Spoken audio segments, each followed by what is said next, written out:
Hello and welcome to Spicy React. We get a video from Moon.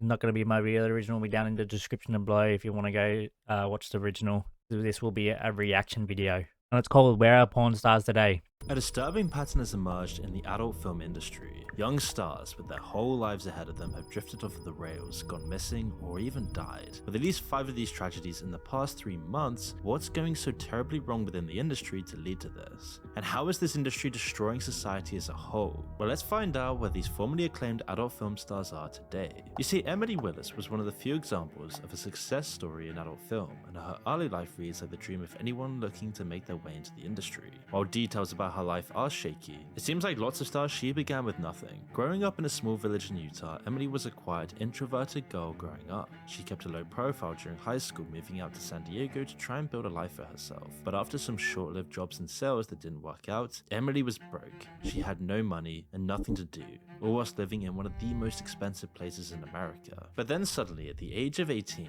Emily was swiping through Tinder, matching with different guys, until she would meet a man called Andre Garcia, who she began to date shortly after. But this was far from any fairy tale romance story, and it wasn't It just started a from date, Tinder. because Garcia is now known as one of the most infamous men behind girls, a sinister website which acted as just one of many tube sites online. Garcia and his colleagues would trick and coerce women into appearing in adult videos, which they told them would only ever be sold as DVDs outside of the country. Sometimes they would offer young girls work as models, only to later force them into doing nude videos. Yeah, it's because of the instead. drugs, yeah. They even hired another young woman to convince potential victims to go along with it, figuring that would seem more trustworthy. Nah, that's Emily was crazy. just one of the many girls they exploited, but her story went much further than most of the others. Her videos proved immensely popular on the site, and soon enough, she was receiving offers from all sorts of different producers to star in their videos. It wasn't always easy. Emily's family were distraught when they learned about her new career, and it completely destroyed their family relationship for years, as you can imagine. But on the surface, it seemed like everything was going well. This is how the industry tricks women into joining it in the first place, and how it tricks young men into thinking it's acceptable to watch. Everything seems great on the surface until you find out some very nasty, sinister consequences. The side of the industry nobody wants you to know, as Emily would soon find out. After this, Emily would soon star in over 700 films over the course of her career, for which she won 700? multiple awards and became one of the most popular actresses on the internet. But more than that, Emily even began making a career outside of the industry and branched out into other online spaces. She even went on the Sidemen's real-life Tinder videos, which gained over 56 million views. But behind the scenes of all these vlogs, all of these videos, all of this money and fame, was a gnawing mental health problem, a nagging voice inside of her. You see, Emily was dealing with terrible addiction problems. Surrounded by young people working for fast money, it's inevitable that these people will encounter drugs at some point. But eventually, the lifestyle of being in this industry and being swept into this line of work got far too much for her to bear, and so she retired from making videos at just 23 years old. A good move, but the damage it did was starting to take a toll, as unfortunately the downward spiral that industry sent her into couldn't be reversed. And 2 years later, on February the 5th of 2024, everything changed, and when Emily was tragically admitted to critical care at a California hospital after suffering from a heart attack just a week after entering a rehab facility. This happened because she had overdosed, which put her in a coma for 2 months, and despite waking up recently, doctors don't believe she'll ever fully recover,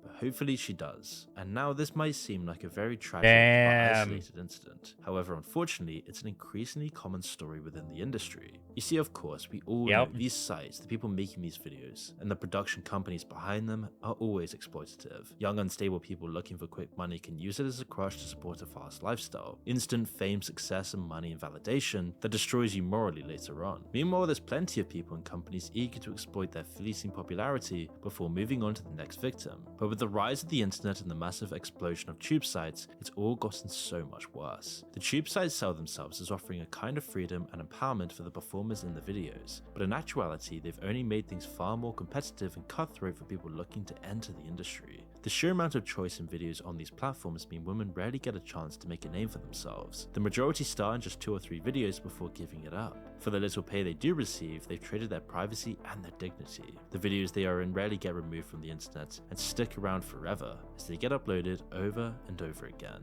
showing one of the most intimate acts to the entire world repeatedly for an audience of millions. However, for the majority of performers that don't make it through the industry, there are a few people who have a different story. One of them is the infamous infamous Mia Khalifa. Fleeing her home country of Lebanon as a child and moving to the United States, Khalifa's life was relatively ordinary at first. After graduating high school, she went to college to study art whilst working as a waitress and a model on the side. But when she was 21, she was approached to star in adult films, which almost overnight brought her huge fame and success, if you want to put it that way. I am just loving the success and loving everything that I've gotten because of it. And I say that because the way she gained fame and success was probably done in one of the worst ways possible. You see, in one of her first videos, Khalifa and her co-star were wearing hijabs, and that became its whole own news story. Death threats and anger came flooding in from across the Middle East, while news outlets like CNN and the Washington Post caught on and almost instantly made her a household name. And overnight, she became the most searched for name on the most popular websites. Mrs. time in the industry was short, and she clearly got the paycheck she was looking for. Despite saying that she was only paid $12,000 over the course of her career, the companies who made her videos have said that it was at least 10 times that much. But even in this best case scenario of becoming the most popular star around in just a few short videos, Mia still says she has a bunch of regrets. She's described how difficult it has been to shake this reputation, to find a regular job, or to ever be taken seriously.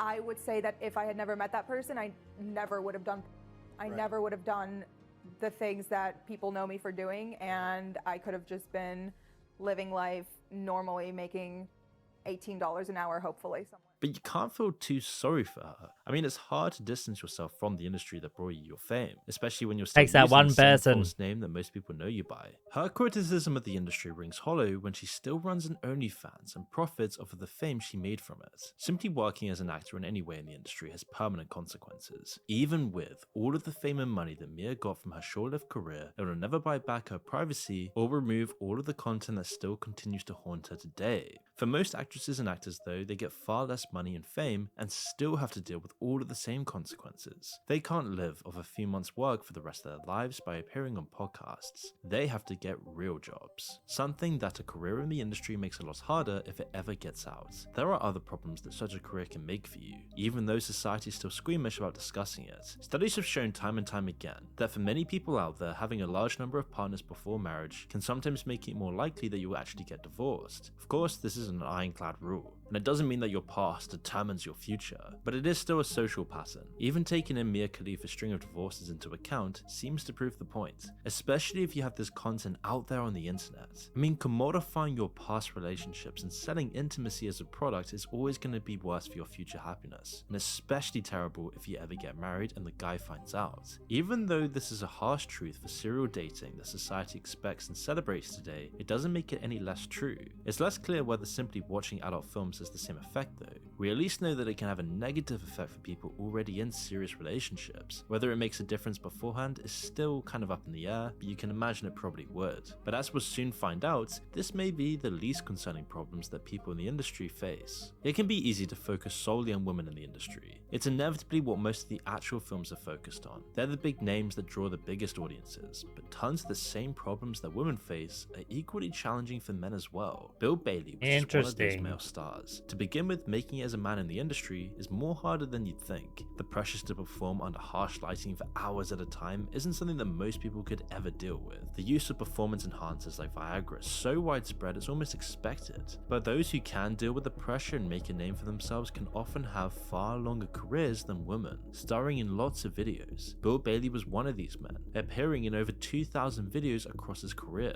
Viagra isn't the only drug that gets abused in the industry. The use of other stimulants like amphetamines are very common, as well as heavy alcohol use to deal with this lifestyle. And it was this vice that would lead to Bill's it's not a healthy tragic lifestyle. death. You see, whilst attending an industry expo in early March of 2019, people reported seeing Bill drinking heavily throughout the day. Later that night, while staying in a 4th floor apartment with his girlfriend, Bill fell over the handrail of his balcony and plummeted 4 stories to the ground, and local reports claim that he was involved in some kind of argument before the incident, but authorities ruled that there was no foul play involved. Obviously though, male stars working within the industry are a very small group compared to all of the men that are affected by it. However tragic the performances' stories might be, the real changes to society come from mass consumption by the audience and the effects it has on them. We've known for about 20 years now that addiction and addictive behaviors cause fundamental negative changes to the brain. Studies on addictive drugs show damage to the frontal lobes from sustained use. It isn't just the effects of the substances themselves. Even in people with an addiction to food, we see the same degradation and loss of brain matter.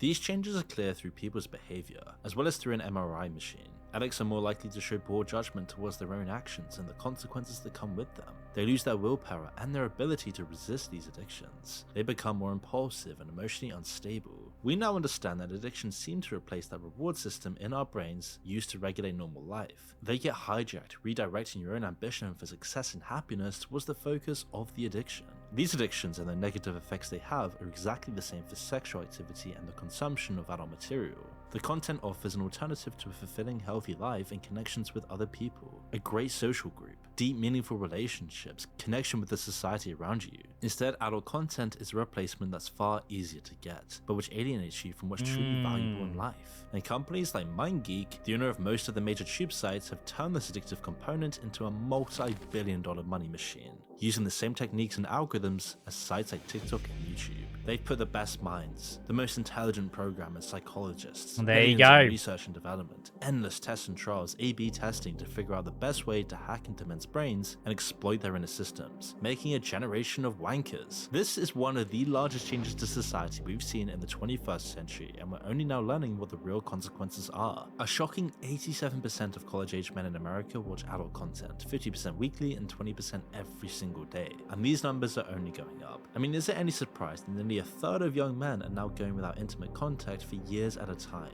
They're both having their willpower taken away while being offered an easy alternative at the same time. That ambition to do great things and accomplish something in your life is being squashed and redirected, all to line the pockets of some shady people at a shady company that nobody's even heard of. Coincidentally, MindGeek recently changed their name to ALO, a few months after a documentary was released on Netflix shining a light on their shady practices. And at the bottom of this pyramid are all the countless stars and performers that produce the content that fuels this money machine, making schoolgirls, normal people, broke people, anyone and everyone to become their own stars and make their own OnlyFans, whilst addicting almost every single man to becoming more disconnected from society. Most of the people who make their way through the industry pipeline come out the other end with a few dollars and a bunch of regrets. Recruiters look for people with troubled backgrounds, who have enough of a negative self-image to consider the work in the first place. But the work never solves their problems, and generally makes them worse. Even the famous and popular performers can easily hit rock bottom once the work dries up, just like the subject of our next story, Jenny Lee. Like most of the people we've talked about today, Jenny came from humble beginnings. Born in the early 80s, she grew up in Clarksville, a small city in Tennessee, before beginning her career as a model, then as an adult film star. Her looks and her personality quickly caught on in the industry, getting her work in over 100 films to date. From 2003 to 2009, Jenny made a name for herself, rising up the ranks and becoming incredibly popular with fans. Even today, over a decade after she retired, her name is still on the list of top performers on tube sites. And yet despite her work, Jenny got married at just 22 years old, although rather expectedly by 2006 she was divorced from her husband. But the question is, where is she now? Well, it's not really a fairy tale ending. After trying to leave the industry in 2009, Jenny Lee moved to Vegas to work as a model, but we can gather that her career didn't actually plan out as expected. She was still allegedly appearing in films all the way until 2016 when she appeared to drop off the face of the earth. That was until 3 years later when a Dutch film crew exploring the tunnels under Las Vegas inexplicably found her living there in a vast network of homeless people. The brief interview they conducted with her is shocking to watch, but by her own admission she seems kind of okay with how things turned out. But I'm happy. I have everything I need here. It's thought that between 1,000 and 1,500 She people does live in the not tunnels look under okay. Sin City. Jenny describes their life as hard, but that the shared struggles breed a sense of community amongst the other lost people who made their lives underground. Now, of course, there's a bunch of dangers here, from flash floods and sewage to rats, addicts, and extreme temperatures, not to mention crime. However, since this interview, not much has been known about Jenny's life. She might still be down there, scratching out and living amongst other people who don't judge her for her looks or her background. It should be clear at this point what's going on in the industry. It takes people who are generally already unstable because of their childhoods and lures them in with fast money. They trade away their dignity and their privacy, and even if they're successful, the industry will just spit them out a few years later. This has been going on for decades, but the question still remains, why is it getting worse now? Websites like OnlyFans and other self-promotion tools claim they're giving the power to the performers and taking it away from a predatory industry. which is a crazy thing to say when these sites are just incentivizing normal regular people to start becoming online adult stars. And if their claims were actually working, we wouldn't be seeing the disturbing rise in the casualties. Instead, OnlyFans is one small part of a group of problems that are hitting performers one after another. The site essentially helped carry on the work of the tube sites by creating a single global marketplace. While this might sound liberating, in fact it only makes the competition far harder for actresses that would have had stable deals with production companies just a decade or two before. In the same way that dating apps have made it far harder for men to find someone by giving people so many different options, it's done the same thing to the adult film industry. Then there's all the problems that people working in the industry already faced that have only gotten worse. There may not even be that many more substance abuse issues than there were 5 years ago, but the risks today are far greater. New synthetic drugs, which are both far more potent and far more deadly, have flooded the market and are used to numb the pain and fill the dad-shaped hole left in these stars. And as their drugs get more and more tainted, they need higher doses to even live with their lifestyle choices. It's making the lives of these performers far more dangerous. The mental health crisis that the rest of the world is going through is just as bad as in the adult film industry, if not more so. Performers in the industry get PTSD at 70% of the rate of combat veterans, either from the trauma that brought them to the industry in the first place, or from trauma which happened on set, and even after being on set. At the end of the day, it's an industry of victims. It preys on the weak and broken to make its content, whilst trapping its audience in an addictive cycle. As long as video cameras still exist, the industry isn't going anywhere, but new technologies like AI threaten to change everything. On the one hand, replacing the jobs of performers with AI could ultimately lead to fewer broken lives, but it would also make things far worse for the audience. Giving people access to a way to visualize whatever their desires might be would only make people go further down the addiction rabbit hole. We're already seeing that happen with deepfakes today. With the crazy stuff with AOC and Trump together, you can only imagine what sick things will be made in the coming years. And the efforts of some states to ban the content entirely and stop people from accessing it won't work either. Even just banning adult entertainment sites, like the state of Texas did with Pornhub, isn't enough to stop the flood. In the same way that prohibition never worked for drugs or alcohol, or anything else, people always find a way to get access to it if the root problem is still there. If the discontent, loneliness, alienation is all pervasive within their society, people will always flock to this content to fill the gaping hole inside of them. In fact, it will completely shut down the kinds of regulation that could actually reduce the harm that the industry causes. The only way for people to really protect themselves is to isolate yourself from it entirely. Breaking that addictive cycle and not fueling an industry that entirely relies on exploitation is the only way to make sure it can't ruin your life. Well, there you freaking go.